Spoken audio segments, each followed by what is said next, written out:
TwitchCon 2025, the third and final day. If you didn't already know, we're having conversations and we're changing lives. Let's go.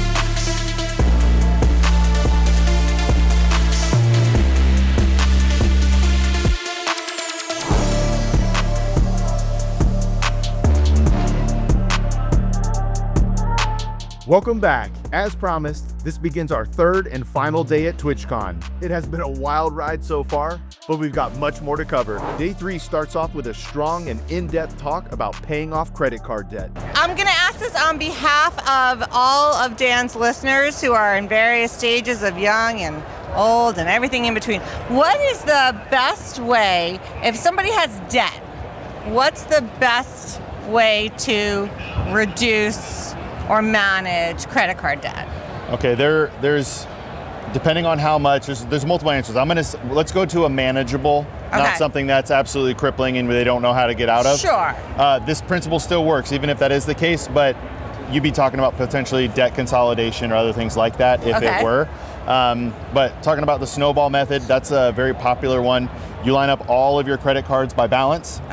You pay the minimums on everything except for the smallest. And you throw every extra dollar into that smallest credit card until it's paid off. Then you roll that payment into the next smallest. Until that's paid off. And then it snowballs, right? Until you're completely out of credit card debt. But you have to be disciplined, stop putting anything on any credit card if you can, and just attack until it's gone. And pay things from your checking account when you can. Yeah, okay, so it's back and forth, because you could still use the credit card as long as I'm paying it off at the end of the month. I'm not carrying a balance forward ever. The other one is the avalanche method, where you actually pay less in interest overall. You take all of your balances, multiply them by the APR, and you figure out approximately how much interest in real dollars you're paying per year. Whichever one is the highest, you pay the minimum on everything else. You put everything extra into that top one until it comes down, and you pay that off, and then you roll it into the next highest. So it's kind of like the opposite of snowball, but they're effective depending on how your brain works. Like, I like the avalanche method. I can almost guarantee, my mom passed away, but I can almost guarantee you the snowball method would have been hers, because you keep checking these mental boxes. Boom, paid off that credit card. Boom, paid off that credit card. It just feels good. Can I ask, did you invent the microphone embedded in the beard technique, or? My handsome brother right here told me to, he's like, hey, put it in your beard. And I was like, okay. I feel like you could do the same. I didn't really realize what that was at first. It kind of blends in. Have you seen anyone else here at TwitchCon with a beard microphone? Adapting that technology? No. Beard mic. What's funny is the comments online sometimes literally just say, a beard's in his microphone. That's it. That's all they say. And you could market them. You could make them different colors to blend into different beards. I like that, because this one does kind of blend in, right? I'm very business minded. Right? Well, thank you so much for your advice. Can I ask you one question? Yeah. All right.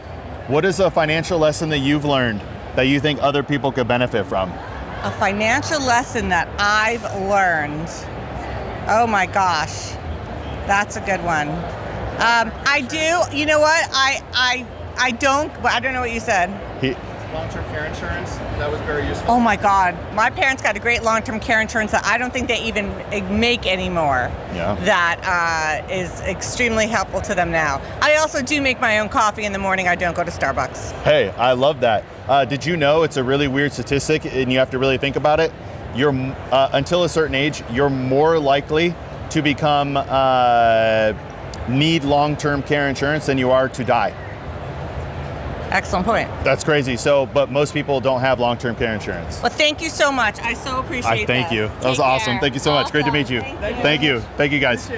Both the snowball method and avalanche method can work for you once you figure out what clicks. Don't sleep on long-term care insurance. This is one of the most overlooked pieces of protection. Also, we didn't get Dan's contact information. If you know him, tag him so he and his community can check this out. At Free Advice Guy, our mission is to help millions of people achieve financial literacy. If you'd like to join the mission, click the Patreon link down below, for a free budgeting worksheet and exclusive community content and live streams. Together, we will help millions of people achieve financial literacy. I want to give a special shout out to our contributing Patreon members. Patreon is going to be the lifeblood of this mission. With your help, we're going to help millions of people achieve financial literacy. Next up, we have Big Homie Lolo with a question about saving for retirement. All right, so I am 36, right? I don't have any retirement, but I don't have any debt either. Beautiful. So I need some sort of like baseline kind of track to follow. For sure. I'm going to give you them really briefly. We could talk more about them if you have questions, but you need a detailed to the penny budget first. I know it sounds boring and monotonous, but it'll be a life-changing experience for you, I promise. Yeah. Then you need to build up an emergency fund. I like 12 months of basic living expenses, so if you lose your job, something happens for you, you have a pot of money there, you're not going to stress out, or if something else happens. But then number 3 is where the fun begins. You said retirement, right? So now you have a goal. Yeah. Every dollar you earn that is a surplus outside of your bills, really every dollar should have a purpose, where you want it to go. So if it's for retirement, you now need to think about, okay, well, how do I want to fund my retirement, right? Do you have a 401k or anything like that? I'm about to with my job, yeah. Love it. So 401k is a pre-tax bucket, unless they offer a Roth and you do that. It's 5% match. Ooh, 5, I like that. And then you also have like a Roth IRA possibility depending on your income. You can make too much where you won't be eligible to make Roth contributions. And then a taxable account, which is neither an IRA or 401k, it's just an account in your name. Then you got to figure out how risky do you want to be. So like, to give you an example, I'm uber risky. I'm 100% stock. If the stock market dropped 90% tomorrow, I'm looking for money to throw at it. But that's not how everybody is, right? Yeah. So you got to figure out what allocation do you want that you're going to feel comfortable, because your portfolio is going to move, but you have to be able to sleep at night. Yeah. So where is that comfort for you, right? Once you figure that out, then you can start building out a portfolio. You'll adjust it over time, because generally as you get older, you get a little more conservative, less stocks, more bonds, or more cash, whatever. We can talk about that too in the future. Oh man, that sidetracked me. I like it. This is all information I need. Yes. Oh, okay. So then you'll set your allocation, but then the most important thing for you, man, start automatically going. And if I can give you one number to think about, 20%.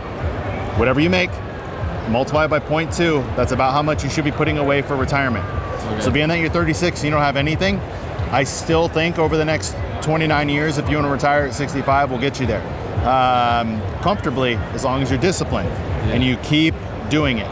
Make sure you're saving in all 3 buckets so that you know, we know what the tax code is right now, but we don't know what it's going to be when you retire. Yeah. So if you have all 3 buckets, you can start taking distributions from those accounts in a tax efficient manner based on that day's tax code, if that makes sense. Yeah. Which will maximize your after-tax returns in the long run, or at least I should say, it'll help you pay less tax over time, and you get to keep more of that money. All right.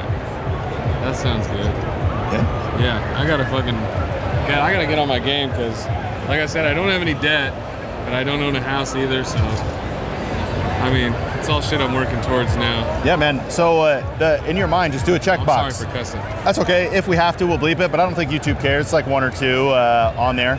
But the main thing is like, check it first. So each goal is different. Your retirement, you're gonna be looking at certain accounts and investing a certain way.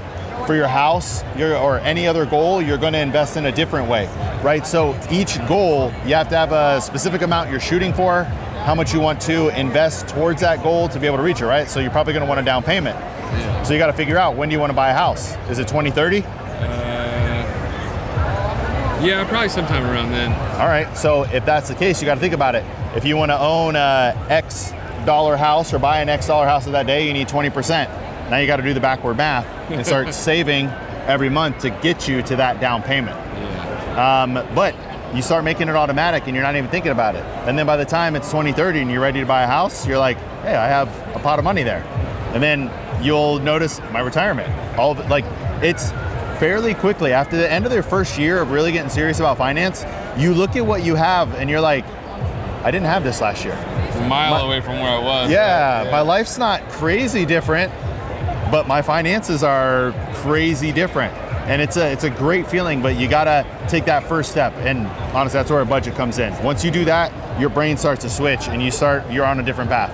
Yeah. Doesn't help that I have an irregular income either, so. That's true. But I make a decent amount of money, so even with being irregular, I still have money. If I can give you one tip, because it's the same thing with streamers and all that, base your budget off of what your worst month is. So if you have more money, great. Now you can throw it towards a retirement goal or a house or whatever like that. But if you get your mind on, this is the least I'm going to make, but assuming it's what you're always going to make, you start living your life around that, and then you have extra cash to start throwing at when you have like a big month. You start having extra cash to throw at different goals and stuff. It's kind of exciting. Yeah, Thank you, man. Absolutely, man. Great to meet you. Thank you for stopping. Can I ask you a question? Yeah. All right. I forgot the other one, but I'm going to go with what is a financial lesson that you've learned in your life? Nope, I'm switching it. What is a financial lesson you wish you would have learned earlier in life?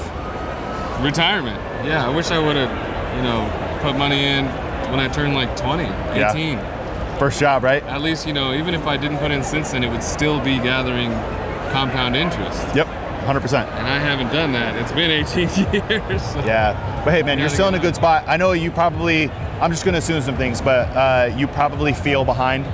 Right. As far as retirement goes, yeah. And it's not to say, sure, you could already have money or whatever, but you're not behind. As long as you just start taking it serious now, you will get there. Just know that in your heart, that if you start taking it serious and you really pursue it, you will absolutely get there. So just don't feel like, some people get defeated and then they don't end up doing anything. Yeah. And I'm telling you, get stagnant. You can be successful, man. I need to get my ass moving. I swear, man. I don't want to work forever. Yeah. And I'm a truck driver, so I know my back's gonna go out eventually. So. Yeah, but hey man, I really appreciate you stopping and asking your question. Thank you, I stream. I just followed you before I came up. I love it, man. Hit the QR code. We can talk on Discord.